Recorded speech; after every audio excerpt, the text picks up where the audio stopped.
रूही ने घबराकर दादी को फोन लगाया। दादी, सकून एक आत्मा है। अगर वो नाहर जी से विवाह कर लेगी तो नाहर की जान खतरे में पड़ जाएगी। लेकिन दादी ने रूही की बात पर ध्यान नहीं दिया। गुस्से में बोली, तुम सिर्फ ये शादी रोकने के लिए सब कर रही हो, मैं ऐसा होने नहीं दूंगी। फोन काटते ही दादी ने अलमारी से बंदूक निकाली और बोली, चाहे कुछ भी हो जाए, मैं नाहर और सकून की शादी करवा कर रहूंगी। अगर रूही बीच में आई तो उसे हमेशा के लिए मिटा दूंगी। रूही घबराकर रत्न को फोन करती है। पापा जी, सकून आत्मा है, वो नाहर से शादी करने वाली है। हमें किसी तरह ये शादी रोकनी होगी। लेकिन तब तक नाहर सकून के पास पहुंच चुका था। सकून बोली, तुम्हारे घर वाले और रूही हमें शादी नहीं करने देंगे। मुझे पता है वो यहाँ भी आ जाएगी। हमें किसी सुरक्षित जगह चलना होगा जहाँ कोई हमें न ढूंढ पाए। फिर वो नाहर को एक दूर की गुफा में ले जाती है।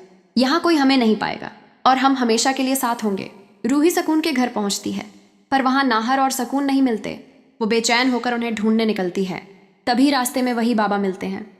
बाबा कहते हैं, जिसे तुम ढूंढ रही हो वो यहाँ नहीं मिलेगा। थोड़ी दूर जंगल में एक गुफा है, वहीं तुम्हें तुम्हारा पति मिलेगा। लेकिन याद रखना, वो आत्मा कुछ भी कर सकती है। एक बार उसकी शादी हो गई तो उसे रोकना मुश्किल होगा। ये सुनकर रूही और ज्यादा घबरा जाती है और गुफा की ओर चल पड़ती है। इसी बीच सकून दादी को भी बुला लेती है। दादी वहां पहुंचकर कहती हैं, तुम शादी कर लो, मैं भी देखूंगी तुम्हें कौन रोकेगा। सकून और नाहर शादी की रस्मों में लग जाते हैं। तभी रूही वहां पहुंचती है। दादी का गुस्सा भड़क उठता है।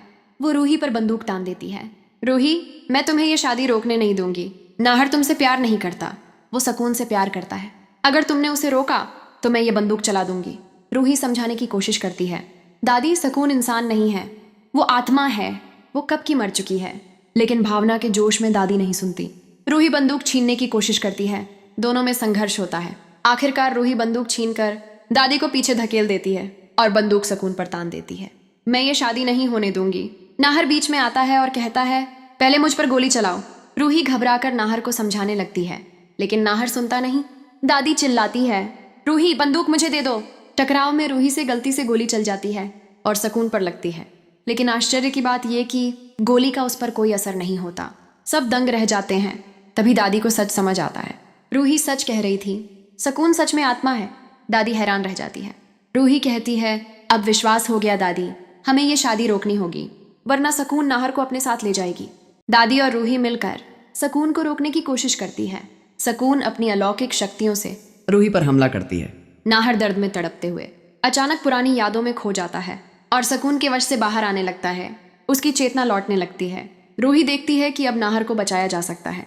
वो सकून का खेल खत्म करने के लिए खुद को समर्पित कर देती है। सकून क्रोध से आग बनकर रूही पर झपटती है।